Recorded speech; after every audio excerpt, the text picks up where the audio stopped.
Hello guys, this is Caesar Creates and welcome back to my channel. In today's episode we are adding Bactrian Camels to our zoo. We are finally done with small mammal house and now we can focus on something else. I really love how the small mammal house has turned out. You guys seem to like it as well, judging by all the positive comments. But I'm also super happy and excited that it is finished and we can focus on something else. If you haven't seen the last video where we put some finishing touches to the small mammal house, I will put the link down in the description and on the screen. Thank you guys for all the positive comments under this video. It really means a lot to me, and I also want to welcome all the new subscribers to the channel. Thank you guys for joining our small family and for helping my channel to grow. If you haven't subscribed to my channel yet, please consider to do so, it really helps the channel to grow. Today I decided to add the Bactrian Camel to the zoo. I think they really fit into this place where I decided to add this habitat. I mean, we already have reindeers and llamas nearby, so it made sense to add another ungulate so we can have like an ungulate corner in here. In the next episode, I will also add a secret ungulate to this corner, and then this area will be pretty much complete. As you can see, I started this video with building a shelter. This building, or this barn, will be a shelter for Bactrian camels and for the animal that I will add in the next episode. That's why I've built it a bit bigger and I divided it into two parts. Today we'll however focus only on the Bactrian camel side and we'll design the interior of this shelter only in camel parts. So in the next episode I will finish it off so that the interior could be more fitted to the animal that we'll add. I wanted to keep this building very similar to the shelter that we've built for reindeers. I mean, those buildings are next to each other. There's small backstage area behind them. This area is designed for keepers. There is this hay storage for animals. There are some tools that the keepers probably would use. And there are entrances to the habitats. This is why I wanted to keep this consistent and pretend that those buildings were probably built together at the same time when the zoo was designed. This shelter isn't inspired by anything. I mean, it is similar to the shelter that we've built for reindeers, and this one was inspired by the shelter for reindeers in Vienna Zoo. So I guess that we could technically say that this shelter is also inspired by the Vienna Zoo and their reindeer habitat. If you want to see how I've built this first building in the reindeer habitat, I will put the link on the screen and in the description. This shelter will also include stalls, just as we did with the llama shelter. Just as in horse stable, the stalls are very useful when it comes to separating animals, and thanks to the stalls, the animals have their private place to stay during the night. We will also include a holding pen in this habitat, just as we did with other ungulates. As I told you guys before, the holding pen is used to separate animals. It can, for example, be used when there is a small baby born in the zoo, so that the mother and the child can have a place to stay and rest, and not be bothered by the other members of the herd. Holding pen is also used when there's a new animal which just arrived to the zoo and it needs some time to acclimate. It can also be used when the animals are sick, not to spread the disease on the entire herd, or when there are some conflicts within the herd. For example, when another male is born in the zoo and starts to mature and fights for dominance with his father. Thanks to the holding pen, this one individual can be separated so that the zoo has time to find it another home in another zoo around the world. As I say every time, I try to build very realistic habitats. that are similar to something that you'll see in regular zoo. I've seen many zoos that have those pens somewhere behind the shelters or at the back of the habitats because they are very useful. This habitat is actually inspired by the Dromadery Camel habitat in my local zoo. My local zoo is actually in Gdańsk. It is a city in the north of Poland by the Baltic Sea. My local zoo actually has both Bactrian and Dromadery camels, but I prefer the habitat of the Dromadery camel, and this habitat inspired me to build this one. I mean, it's not an actual recreation, just something I was inspired by. So in my local zoo, the Dromadery camel habitat is a sandy slope. You can observe the animals from both upper and lower part of the habitat. There are a lot of pine trees growing in this habitat, and there are some logs that lay on the ground for the camels to graze on and probably to give some variation and decoration. And this is something that I wanted to recreate. Habitats for animals like camels or other ungulates aren't very exciting in the zoos. They are really plain, there's not much grass or any other plants because animals simply eat them. This is also why I also add tree protections. I see them in almost every zoo when I'm looking for some inspiration for habitats. I mean the ungulate habitats. The trees are protected because when animals are simply bored in their habitats and they eaten all the grass and all the plants around it, they start to graze on tree bark.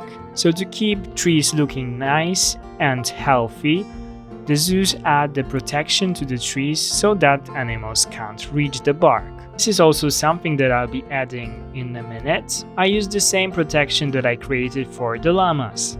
This is especially important with the camels because camels get the reputation that they eat simply everything. I mean, they were seen eating cardboard boxes, materials, clothes, and so on. So probably the tree bark is another thing that they will love to eat. Another thing that I added for the sake of realism is the habitat gate. I mean, not the regular habitat gate that we have in game that the keepers use, but the much bigger gate that is used for the animals to get them in and out of the habitat. I mean, in real life, the keeper just wouldn't go in the habitat, throw a box with an animal, and the animal wouldn't magically appear in the habitat. Camels are huge animals and they wouldn't fit through the door like this. That's why I decided to add a gate so that it can be used whenever the camels need to be moved out or in the habitat.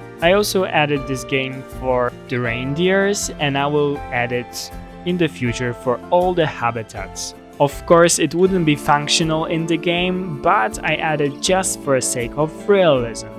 This habitat will have two viewing points. One will be in the lower part, near the aardvark and giant otters habitats, and the second one will be up on the terrace. For this habitat, I decided to lower its boundaries below the path level. This created a ditch around the habitat, and I used the dry stone walls to set the habitat boundaries and to prevent the soil from sliding into the habitat. Thanks to this, the lower viewing point gets a wonderful view for the entire habitat, without the need of using an actual fence.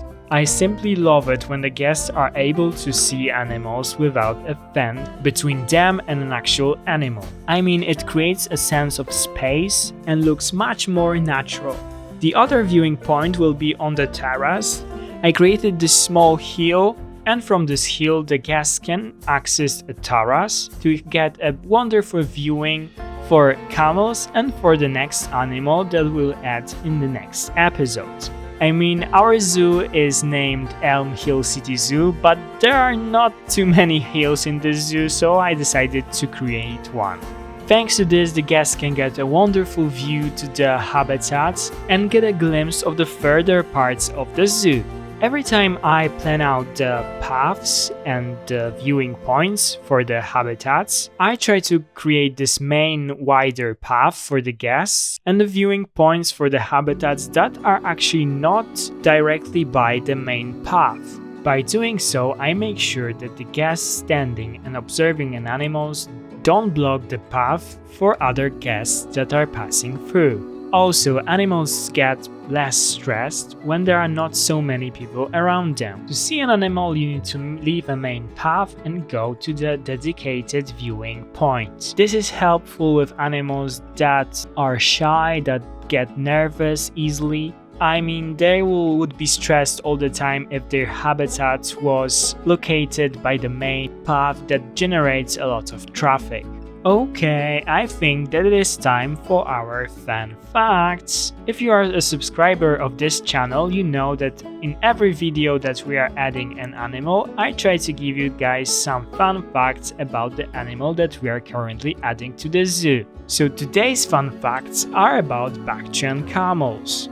The Bactrian camel is one of the most adaptable creatures on the planet. They can withstand extreme changes in temperature. They live in northern Asia where the temperatures differ a lot. They can cope with temperatures that swing between 40 degrees Celsius in the summer and minus 30 degrees Celsius in the winter. The Bactrian camel humps are areas for storing fat. They use the fat by turning it into energy so they can go for a long time without food or water. When the humps on a Bactrian camel are full of fat, they stand upright. When their fat reserves are low, the humps become droopy. During the summer months, Bactrian camels actually shed their fur coats. They don't need to keep warm, just as they did in winter, so they simply lose their warm fur. They have just one natural predator, it is a grey wolf. They are the only land animals capable of drinking salt water without any ill effects, and they can drink up to 57 liters of water in one go. They have seeable nostrils to stop the sand getting up their nose. They also have very big feet. Their soles have a large surface area to prevent them sinking into the sand. They can live up to 40 years. They eat mainly shrubs, grasses, and seeds. And they are very fast runners. They can run up to 40 miles per hour. Unfortunately, the Bactrian camel is another endangered species that we're adding to our zoo. It is believed that only between 600 and 1,000 remain in the wild. The biggest threat to the Bactrian camels is humans destroying their natural habitat for farming and mining. Through the introduction of the livestock into certain areas, the camels find themselves competing for food. Fortunately, the governments of Mongolia and China have agreed to work together in order to stop the decline of Bactrian camel population, and I really have high hopes that they will succeed. There is something about the camels that makes me love them so much. They have this unique appearance, and for me they just seem very friendly. For me they are a classic zoo animal. They are in almost every zoo, if not Bactrian species then a dromedary one. I also remember that I really enjoyed building habitats for them in Zoo Tycoon and Zoo Tycoon 2 when I was a child. In those games we actually had a dromedary camel, and I have high hopes that the dromedary camel will be added to the Planet Zoo as well. I hope that we'll get a desert pack or something like this in the future. I don't know if you guys know, but the easiest way to distinguish the dromedary and Bactrian camel is to imagine that you turn the camels upright. By doing so, the humps spell B for the Bactrian camel and D for dromedary camel. So if you have problems with distinguishing those two species, this is something that actually can help you. Camels can be easily domesticated. They are bred in Asia and Arabic countries for their wool and milk. Their milk is very fat and rich in nutrition. Because they are domesticated easily, they also feel very well at zoos, and they also breed very well in zoos.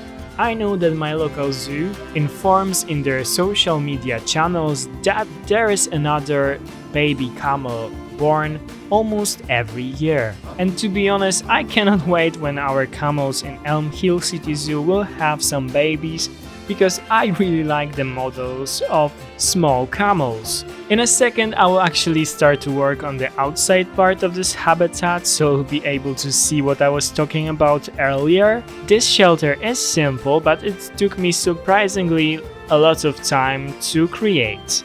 And now I would like to talk with you guys a bit about the update 1.5 that was recently announced for a Planet Zoo. It comes out on 30th of March and it will add some very exciting features to the game. First of all, the customizable billboards. I mean, I wanted those billboards for the first day I started to play this game, and I'm super excited for them. It gives you so much freedom and so many possibilities that I already have a lot of ideas how I will use them. As a fan of info boards, of educating guests, I think that this feature will add a lot to the realism of our zoos, because you can simply showcase all the information you want about animals. You can make your own infographics or just text with fun facts or information about animals. You can make your own photos inside your zoo, I mean the screenshots of your animals, and add them to the billboards so that you can actually introduce the animals to your guests. Many zoos do something like this. For example, they have a board titled Our Llamas or Our Chimps, and there are photos of every individual animal that is inside this habitat with a name and some information about age and so on. And now we'll be able to make it for our guests as well. Another very exciting thing with the billboards is that you can advertise the restaurants or the stands or any other habitat in the zoo, and thanks to this advertising the guests will be encouraged to visit this place. I think that it will help with an issue we had in, for example, franchise mode, where the guests tend to visit only habitats nearby to the entrance, and because of it the further habitats are actually empty, with not many guests going that far inside your zoo. I think that advertising something cool in the further part of your zoo can actually help with drawing your guests in this place. There is also another feature which will be very helpful with this issue, and that will be added with this update. It is being able to add multiple entrances for your zoo. Of course, we are able to make it now in our sandbox zoos, but we weren't able to do it in franchise on challenge mode. And for me that is a huge game changer, because I really had problems with guests staying close to the entrance of the zoo. Another very helpful feature is being able to see the staff traversable area inside the habitat. I don't know how much time I spent for figuring out the staff traversable area in some of my habitats. I mean, sometimes there is a lot of rocks or there are a lot of plants or a lot of water, and the keepers have some problems with getting to the enrichment items, and thanks to this feature you'll be able to actually see where they can go and how you can fix their traversable area. I wish we had it when I built my koala habitat inside the small mammal house, because this habitat is very small and I had to cram a lot of things inside it, and also it has this ramp for a keeper to go down into the habitat, and I had some problems with figuring out how steep this ramp can actually be, because I always created it way too steep. Another very cool feature is that we'll be able to change the color and the visibility of the water. For example, in Elm Hill City Zoo we have 2 underwater viewing galleries, or even 3, for the seals, for penguins, or for giant otters. In a seal habitat, the underwater viewing is very foggy. I mean, you can see the animals, but they are very hard to spot, and thanks to this update we'll be able to change that and make the water more clear. So this is also something that I am looking forward to very much. Also, the gharials will be finally able to deep dive with this new update, so this is very exciting for me, because I also plan to add the reptile house for this zoo. I'm still waiting for the polar bears to be able to deep dive, because they most certainly do, and there are a lot of zoos with underwater viewing for polar bears, but I hope that it will be added in the future. So the new update will be out on 30th of March. But do you guys think that there is also a DLC coming out on this day? I mean, in the past they tend to come out with those huge updates at the same time while releasing a new DLC, so I have very high hopes. There was a question under my last video what I think the new DLC will be, and my guess, by the Sunbird that was leaked some time ago, and also the Asian style, architectural style that they are showcasing recently, is that we will be getting an Asian DLC or something connected to some part of Asia. I was hoping for aviaries, to be honest, but I didn't expect them to add such a major update after the deep diving and aquatic stuff. So I'm perfectly okay with Asian DLC, because there are so many interesting animals that are from Asia. I hope that we'll get some smaller animals and maybe some birds, for example a crane, and my fingers are crossed that we'll get more than 5 animals. It would be just simply amazing. Also, there are some other very exciting news regarding the other game that I plan to also showcase on this channel. I mean the Prehistoric Kingdom. The alpha for this game comes out on 19th of March. I'm super excited, and you guys can expect some videos with Prehistoric Kingdom very soon. I mean, it would be very interesting for me to build habitats for actual dinosaurs, because while building my habitats in Planet Zoo, I get an inspiration from actual zoo habitats, real life zoo habitats, or habitats that I've seen in the zoos that I've been to, but I obviously haven't seen an actual dinosaur habitats anywhere, so I cannot get inspired by anything besides the Jurassic Park movies. So all the habitats will be creations that I designed in my head. You can definitely expect some videos coming out next week. Okay, but let's go back to today's video. As you can see, I already started to work on the rocks, and in a minute I will start to work on plants in this habitat. As I said, I wanted to use their pine trees as a little homage to the camel habitat in my local zoo, and I think that in the end this habitat turned out to be very cool, very natural, and something that the animals will actually enjoy. I also added a lot of those logs and broken trees for them to graze on. I also added this rubber rubbing pillar for them to help them lose their winter fur. They obviously don't do it in game, but let's pretend that they do. I didn't include all the work that I did outside of this habitat. I mean, I showcased a bit of this work. I mean, starting the fences for the gas, starting some nature around the habitat, but I didn't want to make this video too long. If you want to see the finished project, I mean the habitat and the area around it, definitely stay till the end of this video.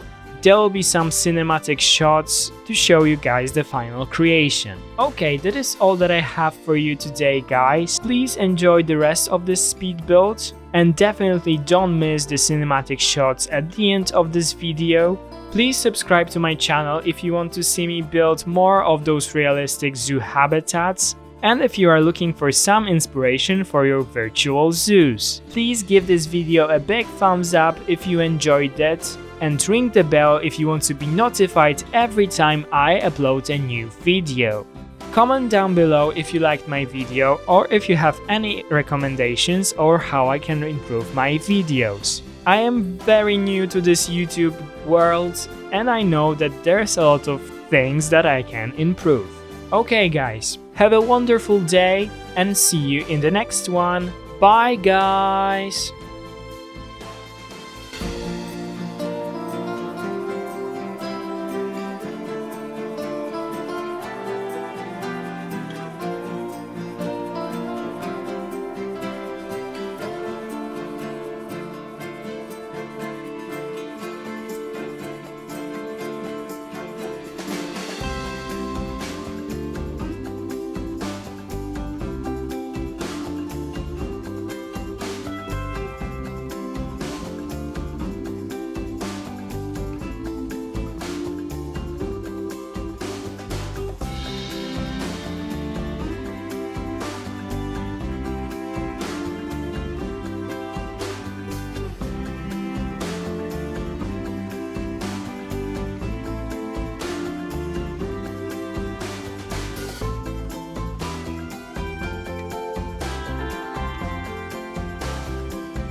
Polski w Peru.